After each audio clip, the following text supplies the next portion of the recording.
भारत के यशस्वी प्रधानमंत्री श्री नरेंद्र मोदी जी को सादर स्वागत करते हैं। It gives us great pleasure, ladies and gentlemen, on this momentous occasion, the laying of foundation stone, inauguration and dedication to the nation of transformative projects for Telangana held here at Hyderabad. What a historic moment, ladies and gentlemen. We are deeply honored to have amongst us our Honorable Prime Minister, Shri Narendra Modi ji. We also take the pleasure to welcome our Honorable Governor, Shri Shiv Pratap Shukla ji, Honorable Chief Minister of Telangana, Shri Revant Reddy Garu, Honorable Union Minister, Shri G. Kishan Reddy Garu. We also take the pleasure to welcome the Union Minister of State, Shri Bandi Sanjay Garu, Honorable Member of Parliament, Shri Konda Vishweshwar Reddy Garu. A hearty and a warm welcome, ladies and gentlemen, senior officials, representatives, and esteemed gathering. Ladies and gentlemen, may I now request our Honorable Chief Minister of Telangana, Shri Yennamala Revant Reddy Garu, to felicitate our Honorable Prime Minister with warmth, dignity, and rich traditions of Telangana. Here we go. The Honorable Chief Minister is presenting with a special shawl and a special memento.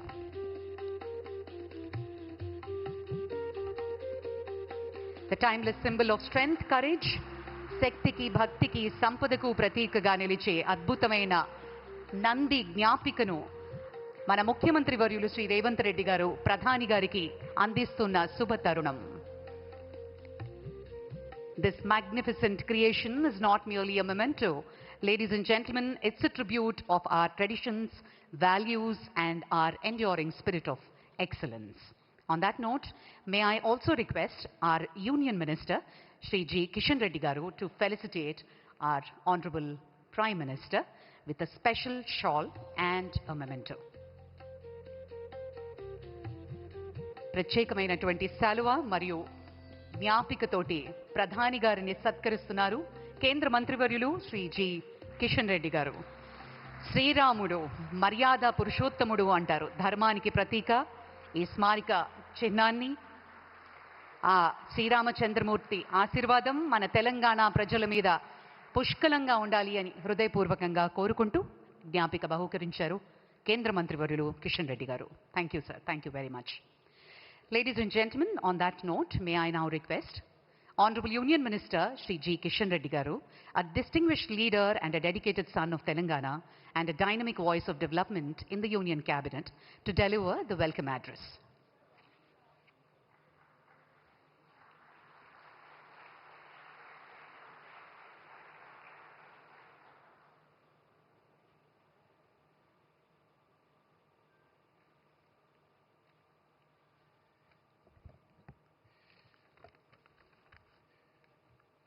Bharat का यशस्वी प्रधानमंत्री, लोकप्रिय नेता श्री नरेंद्र मोदी जी को मैं सारी तेलंगाना के जनता के ओर से मैं स्वागत करता हूं। आज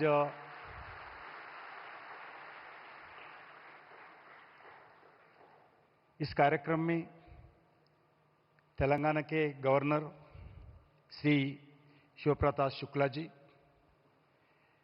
तेलंगाना मुख्यमंत्री श्री ए रेवंत रेड्डी गारू, केंद्र होमशाख सहमंत्रुलु बंडी संजय गारू, स्थानिक पार्लमेंट सभ्युलु कोंड विश्वेश्वर रेड्डी गारू,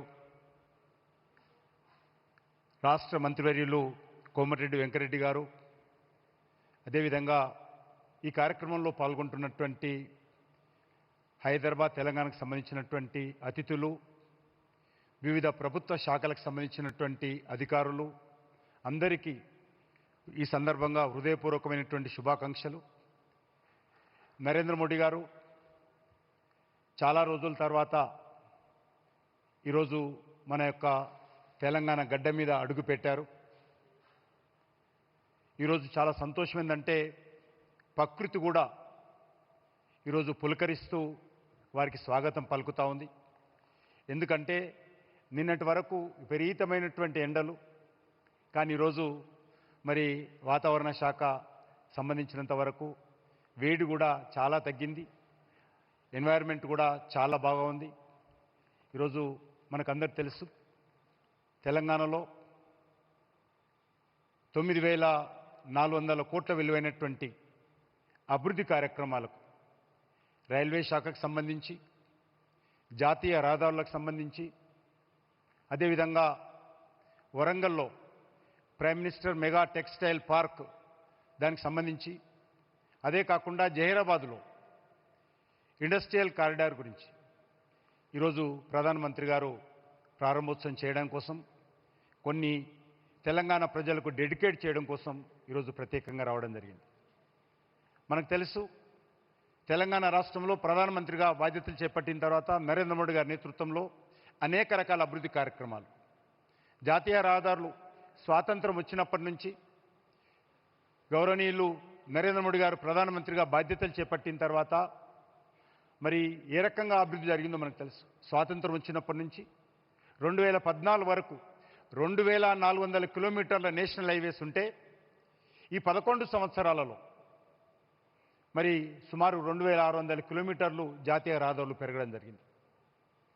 పెద్ద ఎత్తున కేంద్ర ప్రభుత్వము జాతీయ రహదారుల మీద ఖర్చు పెట్టడం జరిగింది. అందులో ఈరోజు మరికొన్ని రహదారులు చేరుతా ఉన్నాయి. అదేవిధంగా రైల్వే నెట్వర్క్ కూడా ఈరోజు తెలంగాణలో చాలా అభివృద్ధి జరుగుతూ ఉంది.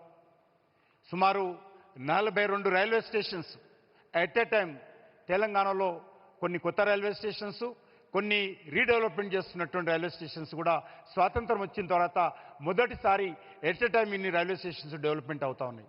ఇప్పటికే చెల్లపల్లి రైల్వే స్టేషన్ ప్రధానమంత్రి గారి చేతుల మీదుగా పూర్తి చేసుకున్నాం. మన రాష్ట్ర రాజధాని అయినటువంటి దక్షిణ భారతదేశంలో one of the biggest railway station అయినటువంటి సికింద్రాబాద్ 220 కోట్లతోటి ప్రధానమంత్రి గారు స్వయంగా వచ్చి భూమి పూజ చేసుకున్నారు. ఈ యొక్క సంవత్సరం ఎండింగ్లో అది శంషాబాద్ ఎయిర్పోర్ట్ లాగా మన యొక్క సికింద్రాబాద్ రైల్వే స్టేషన్ ఉండబోతుందనే విషయాన్ని ఈ సందర్భంగా మనయేస్తున్నాను. అంతేకాదు, ఈరోజు మన యొక్క తెలంగాణ రాష్ట్రంలో సమ్మక్క సారక్క సెంట్రల్ యూనివర్సిటీ కావచ్చు, లేకపోతే మరి రైల్వేకి సంబంధించినటువంటి రైల్ మ్యానుఫ్యాక్చరింగ్ యూనిట్ కావచ్చు, ఎయిమ్స్ హాస్పిటల్ కావచ్చు, ఈ రకంగా అనేక, రామగుండంలో ఫెర్టిలైజర్ పరిశ్రమ కావచ్చు, అనేక రకాల ఈరోజు పనులు ప్రారంభమై మరి కొన్ని భూమి పూజ కావాల్సి కూడా ఉన్నది. స్వాతంత్రం వచ్చినప్పటి నుంచి ఏ రకంగానైతే మన తెలంగాణ అభివృద్ధి జరిగిందో అదే స్థాయిలో మరింతగా మోడీ గారి యొక్క సహాయ సహకారాలతోటి ఈ యొక్క తెలంగాణ కూడా అభివృద్ధి జరుగుతున్న విషయాన్ని సందర్భంగా మనయేస్తాను. ముఖ్యమంత్రి గారు ఈ మధ్యలో చెప్పినటువంటి 2 అంశాలు, ఎందుకంటే 3 సంవత్సరాల క్రితమే ఈ యొక్క రీజనల్ రింగ్ రోడ్డు సంబంధించినటువంటి పనులు మరి ఆ రోజు కేంద్ర ప్రభుత్వం అంగీకరించింది. దానికి సంబంధించినటువంటి ల్యాండ్ అక్విజిషన్ పనులు వేగవంతంగా జరుగుతూ ఉన్నాయి. త్వరలోనే క్యాబినెట్ అప్రూవల్ అయిపోతే రీజనల్ రింగ్ రోడ్డు కూడా వెంటనే కేంద్ర ప్రభుత్వము పనులు ప్రారంభిస్తుందనే విషయాన్ని కూడా ఈ సందర్భంగా మనయేస్తా ఉన్నాను. అంతేకాకుండా మరి ఈరోజు రాష్ట్రంలో మరి అనేక రకాల అభివృద్ధి కార్యక్రమాలకు సంబంధించి ముందుకెళ్లాల్సినటువంటి అవసరం ఉంది. ఎన్నికలప్పుడు రాజకీయాలు ఉన్నప్పటికీ ఎన్నికల తర్వాత తెలంగాణ అభివృద్ధి ఏకైక లక్ష్యంగా ఈరోజు మనం అందరం కలిసి పనిచేయాల్సినటువంటి అవసరం ఉంది. గతంలో చాలా అనుభవం ఉంది. ప్రధానమంత్రి గారు రామగుండం ఫెర్టిలైజర్ పరిశ్రమ ప్రారంభించడానికి, అదేవిధంగా మరి 13,000 కోట్ల రూపాయలతోటి ఎన్టీపీసీ పవర్ ప్రాజెక్టులు ప్రారంభించడానికి వచ్చినప్పుడు మరి ఆ రోజు ముఖ్యమంత్రి రాలేదు. దాని కారణంగా కొంత మరి ఏ రకంగా పరిస్థితి ఉందో మనకు తెలుసు.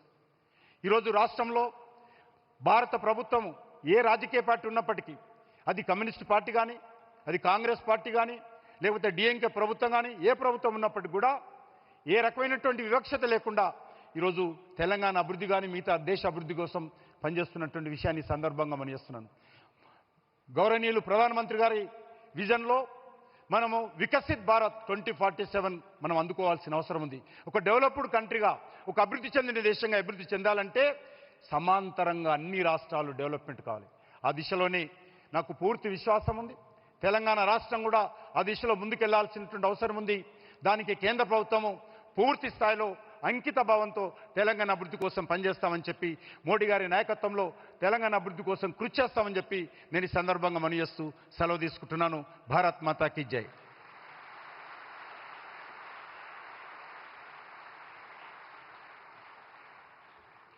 Thank you sir, thank you very much. Telangana రాష్ట్ర అభివృద్ధి కంకణంగా కట్టుకుని రాష్ట్ర అభివృద్ధి కోసం అహర్నిశలు పాటుపడుతున్నారు. A people's leader and architect of New Telangana and a champion of inclusive growth. Ladies and gentlemen, may I now request our Honorable Chief Minister of Telangana, Shri Revanth Reddy Garu, to address the gathering.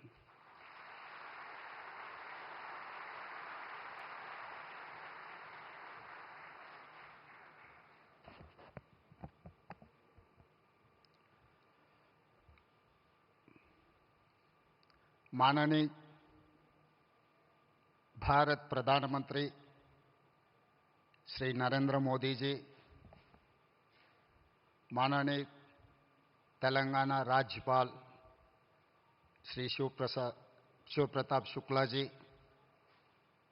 प्रिय मित्र केंद्र मंत्री श्री जी किशन रेड्डी जी, प्रिय मित्र केंद्र मंत्री श्री बंडी संजय जी, हमारे साथी मंत्रीगण श्री कोमट रेड्डी वेंकट रेड्डी जी, चेवेल्ला लोकसभा मेंबर विश्वेश्वर रेड्डी जी, और यहाँ पर तेलंगाना कोने कोने से शामिल हुए प्रिय मित्रों, ये एक केंद्र सरकार के कार्यक्रम नहीं, ये विकास उत्सव है. ये विकास उत्सव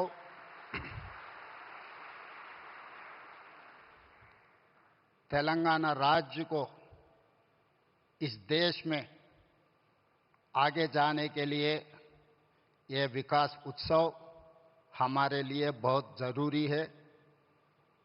मैं इसीलिए ये विकास उत्सव कहना चाहता हूँ कि जिस दिन इस देश में हम सरकार बनाए, इस राज्य में हमारा पहला देश, बाद में जनता, तीसरा दल, जिस दिन प्रधानमंत्री नरेंद्र मोदी जी ने विकसित भारत घोषण पत्र निकाला, उसी दिन हम लोग ये तय किए, विकसित भारत के साथ जोड़ने के लिए हम तेलंगाना राइजिंग 2047 हम एक पॉलिसी डॉक्यूमेंट निकाला.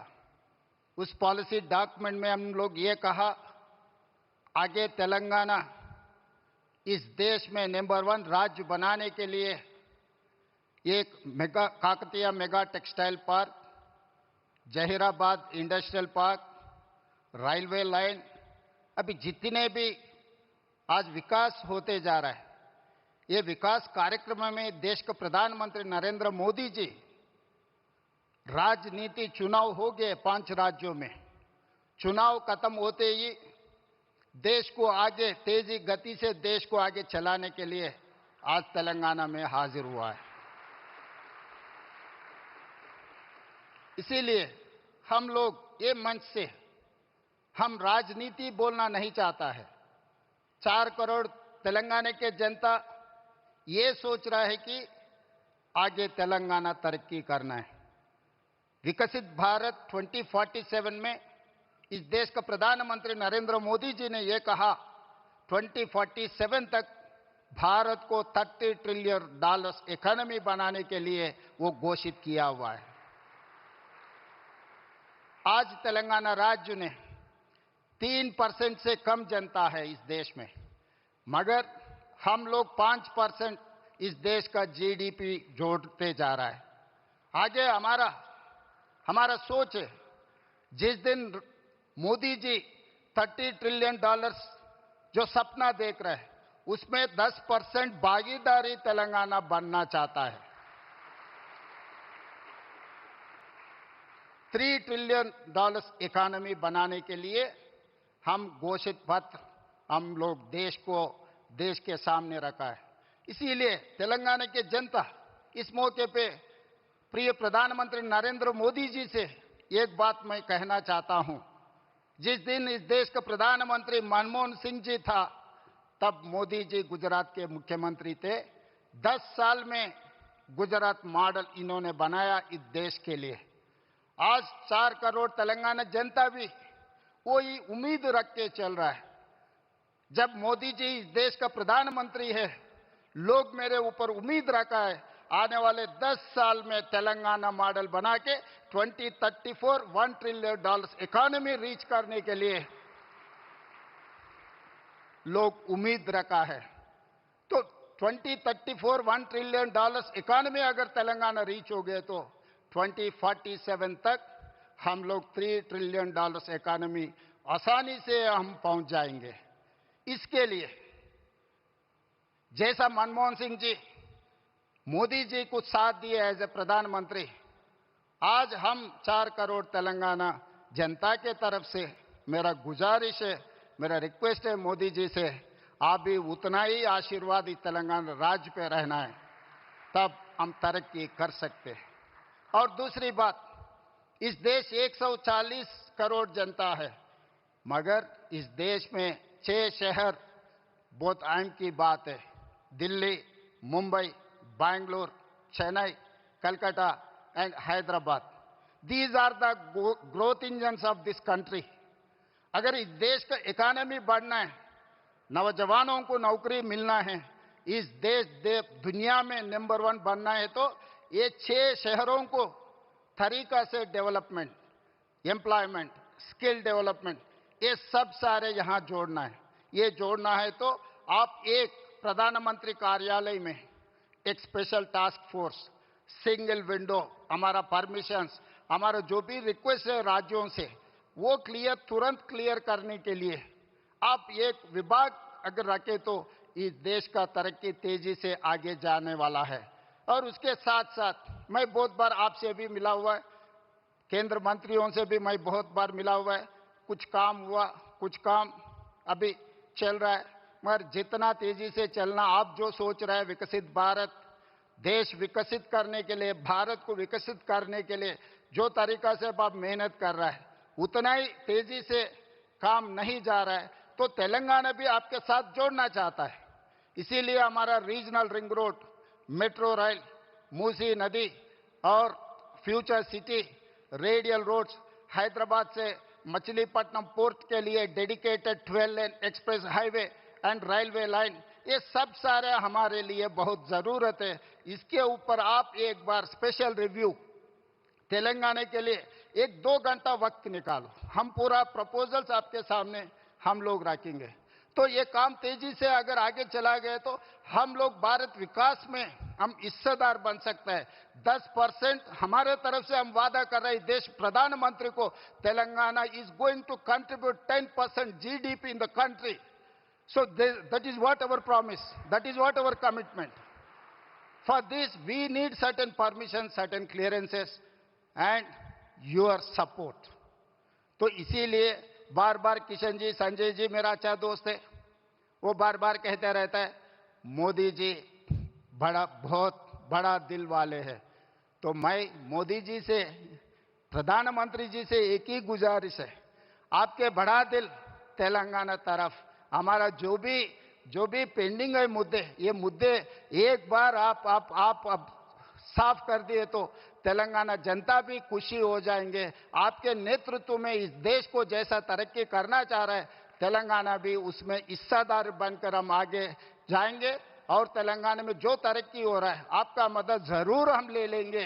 जब देश की बात आए तो हम राजनीति नहीं करते, जब देश तरक्की करना है, देश के लिए हम अब साथ रहकर, हम साथ खड़े होकर देश को आगे लेकर जाएंगे।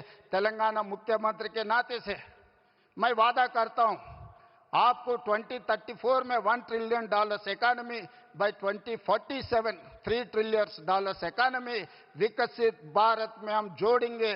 तेलंगाना राइजिंग 2047 घोषणा पत्र कामयाब हो जाएंगे। आपके साथ मिलकर ये राज्य ने काम करने वाले हैं। धन्यवाद प्रधानमंत्री जी। जय तेलंगाना, जय Bharat.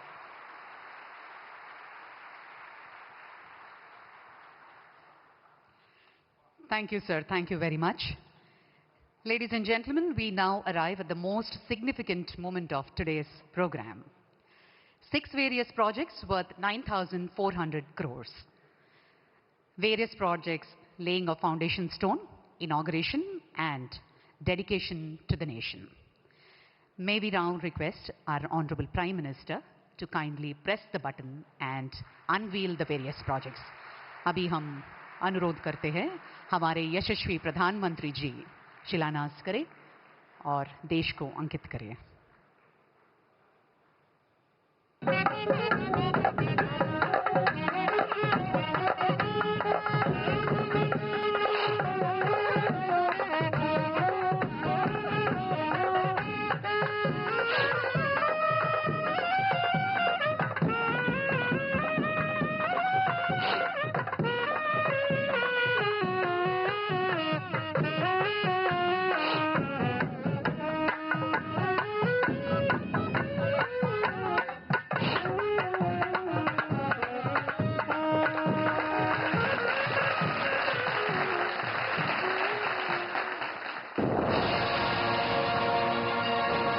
The mantra of ease of living and ease of doing business given by our Honorable Prime Minister Shri Narendra Modi ji has indeed brought a paradigm shift in India's physical and social infrastructure development. Telangana has also benefited immensely from various central government's initiatives.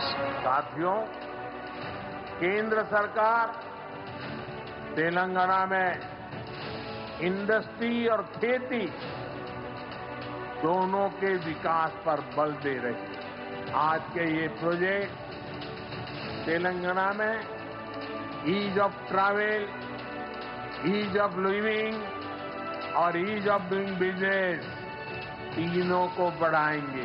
Today, Honorable Prime Minister is inaugurating, dedicating to the nation and laying foundation stone for 6 projects costing about 9,400 crore rupees. Foundation stone for the 4-lane Gudde-Bellur-Mehboob-Nagar stretch of the Hyderabad-Panaji Economic Corridor is being laid today. This project will provide seamless link between Raichur and Mehboob-Nagar, reducing travel time by 90 minutes and reducing Hyderabad-Goa travel time from 12 hours to 8 hours. POL terminal at Malkapur, Hyderabad is being dedicated to the nation. This terminal will strengthen Telangana's energy security and streamline fuel distribution by ensuring reliable supply, reducing transport costs and minimizing shortages during peak demand.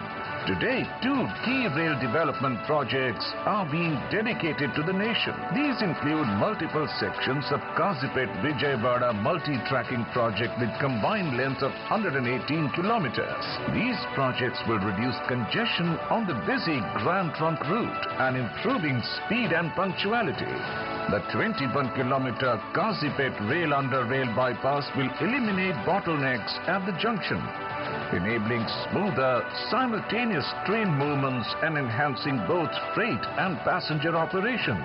The foundation stone for the Zahirabad industrial area is also being laid today. This will launch a global manufacturing revolution by attracting investments, creating thousands of jobs and building world-class industrial infrastructure. The prestigious PM Mitra Park is also being inaugurated today.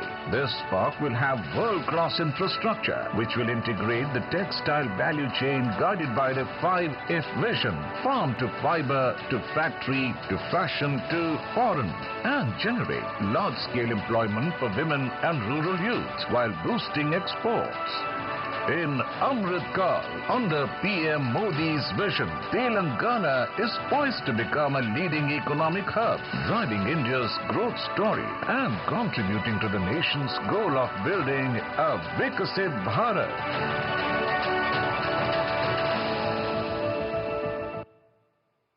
What a historic moment, ladies and gentlemen. A huge round of applause.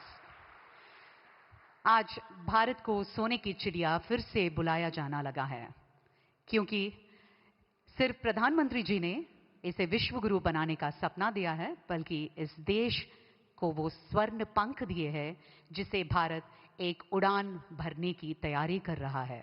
Bharat के विश्वकर्मा कहा जाने वाले हमारे यशस्वी प्रधानमंत्री श्री नरेंद्र मोदी जी भारत की उम्मीद है, भारत की आशा है, भारत का हौसला है.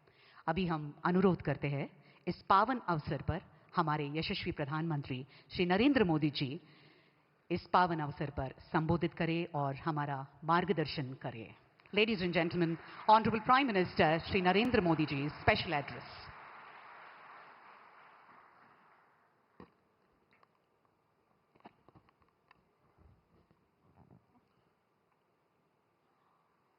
तेलंगाना के राज्यपाल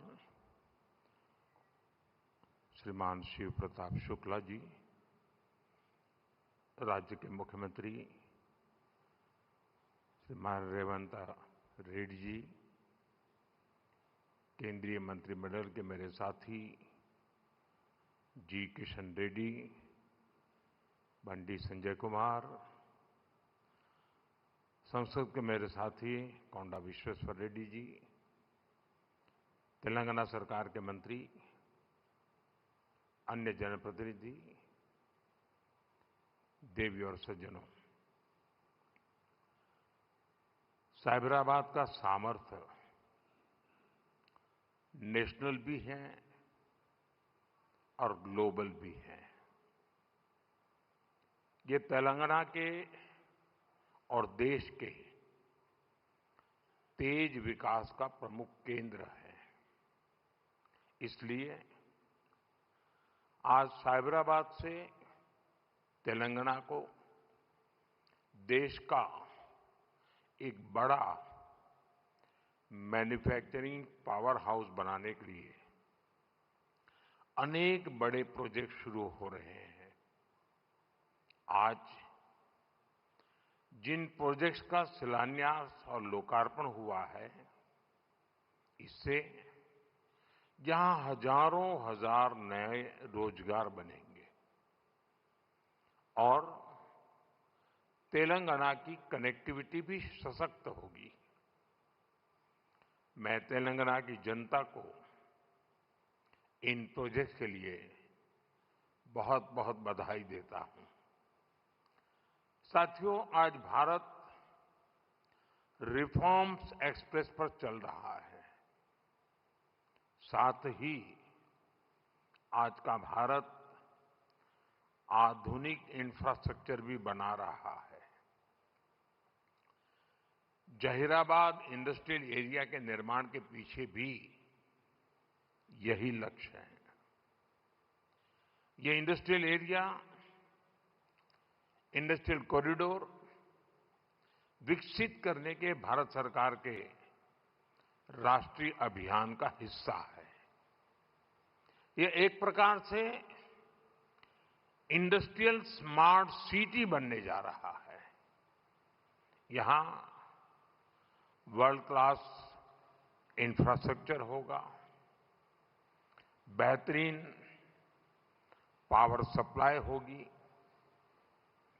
एडवांस आईसीटी नेटवर्क होगा, यानी दुनिया भर के निवेशकों के लिए यहां हर वो सुविधा होगी जो इंडस्ट्री के लिए उन्हें जरूरी है।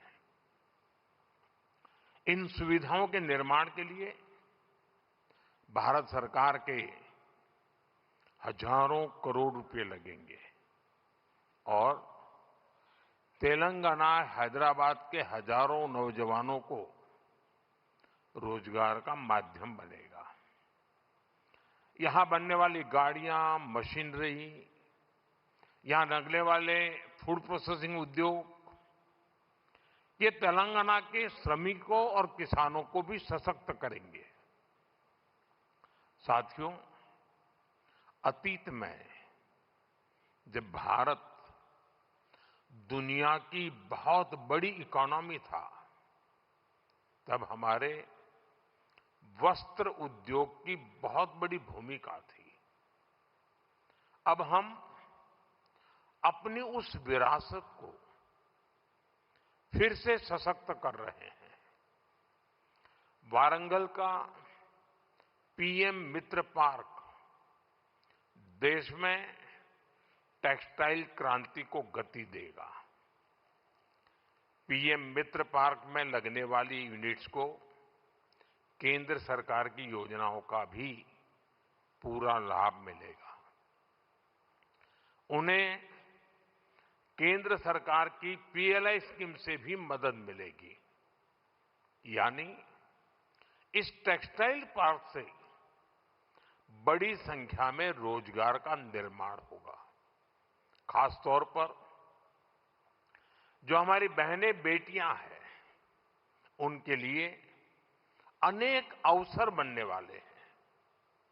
साथियों, बीते 12 वर्षों में भारत सरकार की बहुत बड़ी प्राथमिकता आधुनिक कनेक्टिविटी भी रही है।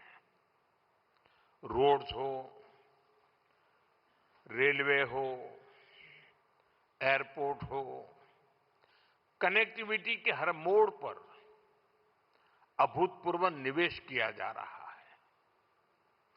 करीब 2.25 लाख करोड़ रुपए की इन्वेस्टमेंट सिर्फ और सिर्फ नेशनल हाईवे पर की गई है और इसका बहुत बड़ा लाभ तेलंगाना को भी हो रहा है।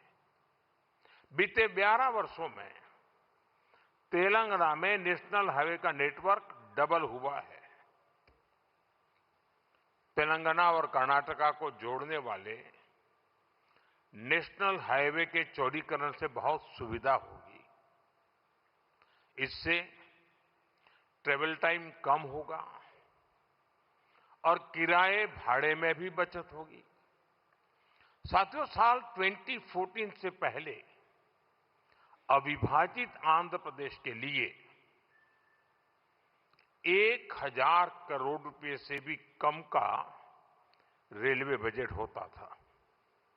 रेवंता जी सुन रहे हैं ना?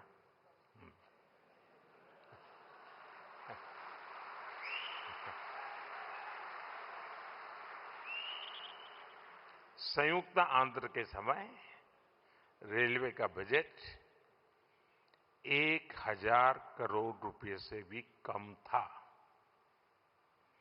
आज सिर्फ संयुक्त आंध्र की बात नहीं कर रहा, आज सिर्फ तेलंगाना का रेलवे बजट ही लगभग 5,500 करोड़ रुपए का है।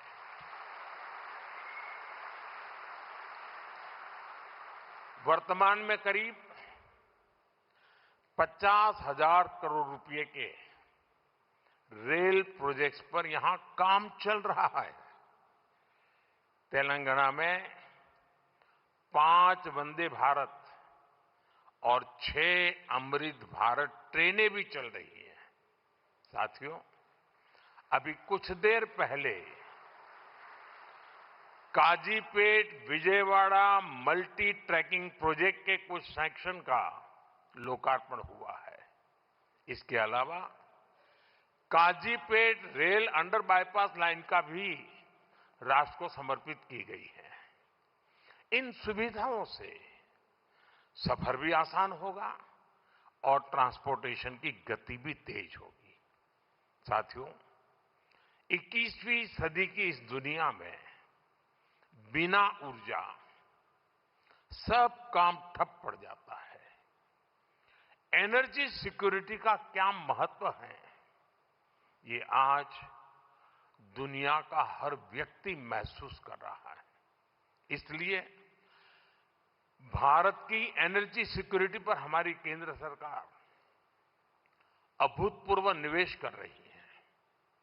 मलकापुर में इंडियन ऑयल के नए टर्मिनल का उद्घाटन इसी दिशा में एक बड़ा कदम है। यह टर्मिनल तेलंगाना की बढ़ती एनर्जी नीड्स को पूरा करेगा, सप्लाई चेन को मजबूत करेगा। साथियों, बीते सालों में सोलर पावर के मामले में भारत दुनिया के टॉप देशों में पहुंच चुका है। पेट्रोल में इथेनॉल ब्लेंडिंग को लेकर अभूतपूर्व काम हुआ है। पहले हमने 100% एलपीजी कवरेज पर फोकस किया। अब हम पाइप से सस्ती गैस पर फोकस कर रहे हैं।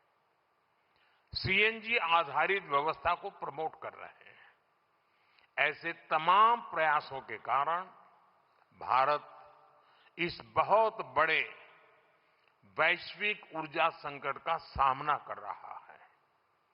लेकिन अब आज समय की ये भी मांग है कि पेट्रोल, डीजल, गैस ऐसी चीजों का बहुत संयम से इस्तेमाल करें। जो एनर्जी प्रोडक्ट हम विदेशों से मंगाते हैं, हमें प्रयास करना है कि जितनी जरूरत है उतना ही उपयोग करें। इससे विदेशी मुद्रा की भी बचत होगी और युद्ध के संकट से होने वाले दुष्प्रभाव को भी कम किया जा सकेगा। साथियों, आज तेलंगाना का युवा नए सपने देख रहा है। यहां का किसान नई उम्मीदों के साथ आगे बढ़ना चाहता है। यहां के उद्योग, यहां के एमएसएमई, यहां के स्टार्टअप सब एक विकसित तेलंगाना के निर्माण में अपनी भूमिका निभाना चाहते हैं, क्योंकि तेलंगाना विकसित होगा तो भारत विकसित होगा। मैं तेलंगाना के हर परिवारजनों को ये भरोसा दिलाता हूं कि आपके सपने पूरे करने के लिए केंद्र सरकार ही इससे भी और तेज गति से काम करती ही रहेगी।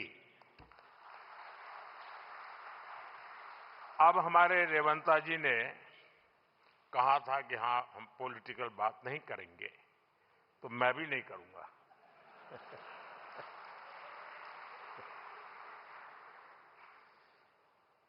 और इसलिए नॉन पॉलिटिकल बात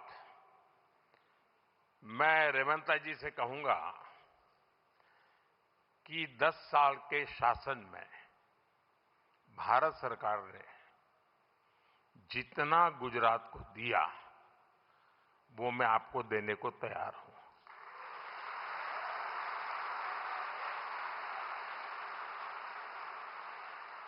लेकिन मेरी जानकारी से मैं आपको बता देता हूं कि जैसे ही मैं ऐसा करूंगा, आपको जो अभी मिल रहा है वो आधा हो जाएगा।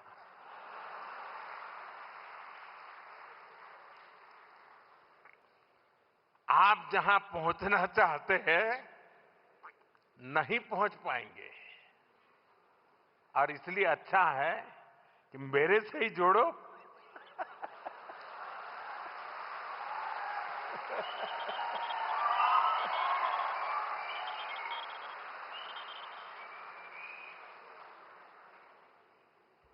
साथियों, हमारा एक पक्का विश्वास है कि डेमोक्रेसी में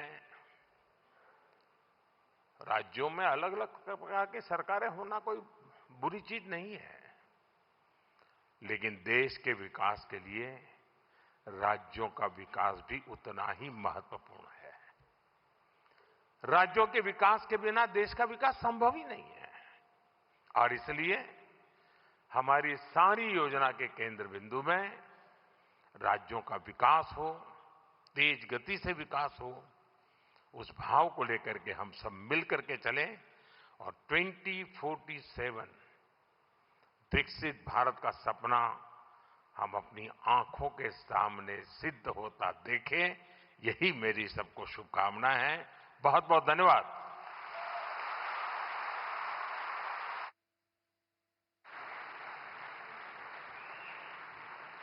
Thank you. Thank you very much, Honorable Prime Minister. Ladies and gentlemen, on that note, we thank our Honorable Prime Minister for his inspiring address and for gracing Hyderabad with the presence today. We express our deep देश के विकास के लिए राज्यों का विकास जरूरी है, यह कहना था प्रधानमंत्री नरेंद्र मोदी का। हैदराबाद तेलंगाना में 9,400 करोड़ रुपए की विभिन्न विकास परियोजनाओं